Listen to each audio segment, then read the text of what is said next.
नमस्कार दोस्तों, मेरा नाम अलका अमीन है। हमारा नाम किरण है और आज वो दिन है जिस दिन हम अपने टीचर्स को याद कर रहे हैं। इस मदद वाली बात से मुझे एक और नाम याद आता है, एक और टीचर का नाम याद आता है किरण। वो है हमारे श्री राम गोपाल बजाज सर, जिनको हम सब प्यार से बच्चू भाई कहते हैं। बच्चू भाई भी बड़े इंटरेस्टिंग टीचर रहे हैं किरण। मेरे ख्याल से ज्यादातर लोग जो रहे हैं उनका उनसे बड़ा एक लव हेट रिलेशनशिप रहा है। मतलब लोगों ने उनको पसंद भी किया है और नापसंद भी किया है एट द सेम टाइम। लेकिन बच्चू भाई, उनके अंदर ये जो भापने की क्षमता थी कि कौन किस दौर से गुजर रहा है, किसी को क्या चाहिए, वो उन्होंने यकायक स्टूडेंट्स को बुलाया। मुझे निकिता ने एक किस्सा बताया था कि बुला लिया उनको अंदाजा हुआ कि जैसे काम की शायद जरूरत है तो तुम वहाँ पे काम कर लो, तुम अभी असिस्टेंट बन जाओ, अभी ऐसा कर लो, मुझे बुला लिया, तुम ऐसा कर।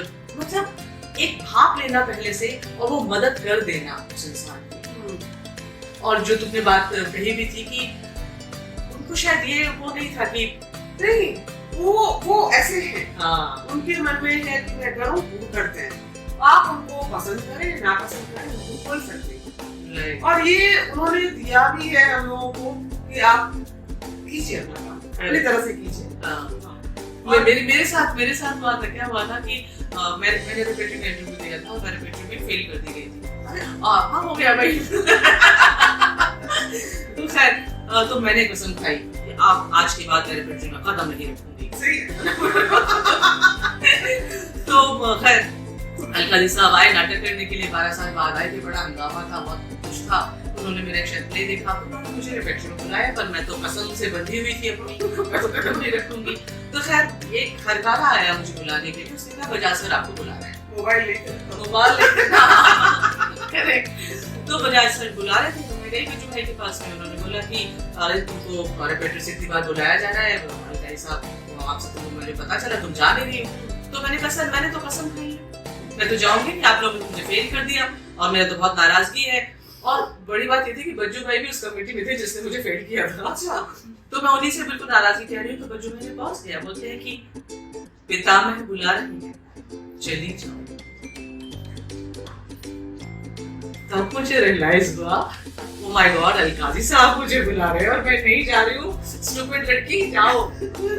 खैर मैं गई और मैं बहुत गर्व से कहती हूँ कि उस 25 साल की उम्र में अलकाजी साहब ने मुझे एक 80 साल की औरत का रोल दिया था। And I felt so wow. must be a great experience. It was amazing. हमें नहीं मौका मिला उनके साथ काम करने का, मिलने का मौका तो मिला एक बार। हालांकि फैजल अलकाजी के साथ या हमारे मैम के साथ काम तो नहीं किया, उनके साथ काम नहीं कर पाई। और यार ये किस्सा सुनकर ना ऐसे और किस्से सुनकर आपको लगता है यार कहाँ से चले आ रहे हैं ऐसे। हाँ बिल्कुल बिल्कुल, बोलो। हमारी प्यारी प्यारी निभा जोशी जी। हाँ, निभा मैम। तो ये एक्चुअली वो तो मैं जो बात कर रही स्कूल के टीचर्स, तुम्हारे यूनिवर्सिटी टीचर्स के बारे में। हाँ, ये सच में बड़े कमाल की बात है कि जब मैं टीचर्स के बारे में सोचा करती थी तो स्कूल में जो टीचर्स पढ़ाते थे वही टीचर्स लगते थे। तो टीचर का मतलब क्या है कि एक क्लास में सब लोग बैठे हुए आगे पीछे एक ब्लैक बोर्ड है, चौक है, टीचर लिख रहा है, वो टीचर्स थे मेरे लिए। जब मैं एनएसडी पहुंची तो निभा जी वो टीचर पूरी क्लास को बाहर लेके जाएगी। तो हर एक स्टूडेंट के हाथ में एक कप चाय है, सब लोग कहीं बैठे हुए हैं और ये तो क्लास चल रही है। सोचा ही नहीं था यार क्लास ऐसे नहीं होती है। मतलब बाहर चाय की दुकान पे क्लास हो रही है, वो टीचर खुद पत्थर पे बैठा है, बच्चे इधर उधर मिट्टी में, कहीं क्यारियों में बैठे हुए हैं, कहीं तो फूल पौधे से हो रहे हैं। और वो जिस किस्म की टीचर वो की उसमें ना हम जब उनको सुनते थे तो ऐसे ना पूरे कान नाक आँख सब खुला हुआ कि कहीं कोई शब्द जो है चला ना जाए, कुछ मिस ना हो जाए, आपको कुछ डिस्ट्रैक्ट नहीं कर सकता उसको। करेक्ट ऐसा उनका। और वो जो हम जो बात कर रहे थे कि अगर किसी और का काम हो रहा है, किसी और की रिहर्सल हो रही है, हाँ, उसमें उनका इन्वॉल्वमेंट कितना। मतलब किसी प्राइवेट ग्रुप का शो है, किसी प्राइवेट ग्रुप की रिहर्सल है, उनको पता है कि कैसे हालातों में काम कर रहे हैं, तो आ जाएंगे रिहर्सल में, सुबह से रिहर्सल करके ये एप्पल्स सबको दे दो, आज शाम को शो है और तुम एक एप्पल चॉकलेट सबको दे दो, एनर्जी बनी रहेगी। तो ये चीजें वो करती थी। बिल्कुल। मतलब ये कुछ चीजें हैं ना जो पता नहीं कैसे आती है इंसान में, कहाँ से आती है कि आप शायद राजू और एक बात है। हाँ एग्जैक्टली। आप इतने अभिभूत हो जाते हैं।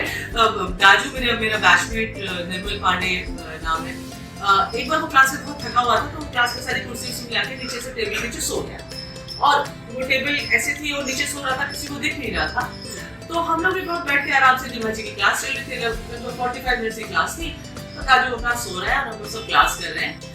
40 मिनट के करीब का समय खत्म हो गया और वो मैम को बिल्कुल पता नहीं चला कि वो बच्चा वहाँ सोया हुआ है। और फिर 40 मिनट के बाद उन्होंने कहा कि अलका राजू को उठा दो, this is very important, he should know this. मेरी हालत खराब हो गई। मैं सोच रही थी उल्लू बनाया हुआ है हमने, कोई पता नहीं है। राजू उठ गया। खैर बहुत अजीब लगा। मैं बाद में क्लास खत्म होने के बाद मैं गई और ma'am I am so sorry, वो उसको नींद आ गई थी और वो सो रहा था। तो डोंट बी सॉरी। अगर किसी को नींद आ रही है तो वो पढ़ाई कैसे करेगा, उसका दिमाग कैसे लगेगा? If somebody is sleeping, he should sleep. He should not study. अभी देखो रिलैक्स हो गया तो क्लास के 5 मिनट्स उसके एकदम फ्रेश हो गए।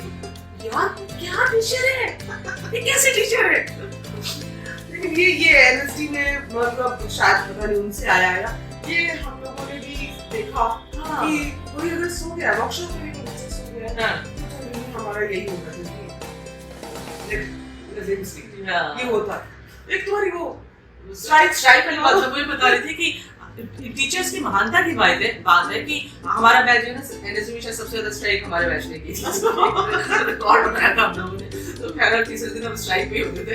एक दिन स्ट्राइक के बाद हम लोग वहाँ चाय की दुकान पे खड़े थे, पूरी क्लास खड़ी थी। तो किसी को चाय पीनी है, किसी को जूस पीना है, तो जनरली वहाँ खड़े होती है। तो सुबह के समय था और निभा जी पैदल वहाँ से गुजर रही थी और मेरे पास पूरी क्लास बाहर क्यों खड़ी है? तो हम लोगों ने मैम हम लोग स्ट्राइक पे हैं, आज हम क्लास नहीं करेंगे। तो बोली कि अच्छा स्ट्राइक लो, ओके, तो why you people are wasting your time? तुम ये पैसा लो, आप यहाँ पे पास में जो सिनेमा हॉल है ना उसमें बहुत अच्छी फिल्म लगी है, very good artistic film, go and watch that film। पैसा दिया? अरे बड़ा स्ट्राइक कर रहे हैं, आपके खिलाफ स्ट्राइक कर रहे हैं बेटा। वो हमें पैसा दे रही है कि जाके टाइम मत वेस्ट करो, जाके फिल्म देख कर आओ। अरे यार पता है जब सोचती हूँ ना ऐसे टीचर्स के बारे में, ये इंसान ही थे ना। एक बात जो हमें निभा जी ने खुद बताई थी, ऐसे ही कैजुअली कभी चाय पीते कोई बताया कि वो तो संन्यास लेना चाहती थी और मदर्स आश्रम में, पौंडीचेरी में, ऑलंदो आश्रम में शायद वो चली गई थी, कई बार गई। अच्छा। और हर बार उनको वापस भेज दिया, तुम नहीं अब तुम्हारी वहां से। ओह, तो हमें ये लगता है यार इंसान ये रिश्ते हैं, इसीलिए आज भी आसपास महसूस होते हैं, लगता है कि है कहीं आपके आसपास। तो रिसेप्शन वाली बात मुझे बताई, मतलब हम जब एंटर करते थे वो अगर वहाँ खड़ी है और हमने कहा गुड मॉर्निंग मैम और मैम ने कहा गुड मॉर्निंग सो प्रिटी, हमारा दिन बन गया और पूरा दिन हवा में अच्छे से काम कर रहे थे। और इसी दिन अगर हमने कहा गुड मॉर्निंग मैम और मैम ने चेहरा पर घुमा लिया, चाहे उनका दिमाग कहीं और लगा हुआ है, सभी को होता है, पर हमें लगता है कि हमारे अंदर आज कुछ तो गंदा है, कोई विचार, कुछ इमोशन, कुछ तो खराब है जो मैम ने जो अच्छे से रिस्पॉन्ड नहीं किया। इस कंसर्न एक सिंपल कंसर्न आते जाते, तुम्हारे चेहरे पे पिंपल हो रहे हैं ना बेटा, ऐसे करो चिलौची ला के ना दूध में भिगो लेना और उसको लगा लेना। हाँ मैम हमारी बात सुनिए, शट अप। बहुत प्यारे टीचर्स। किरण चाय पी लिए, पानी पी लिए, हाँ दोस्तों ये बात आगे बढ़ाएंगे। Thank you for the day.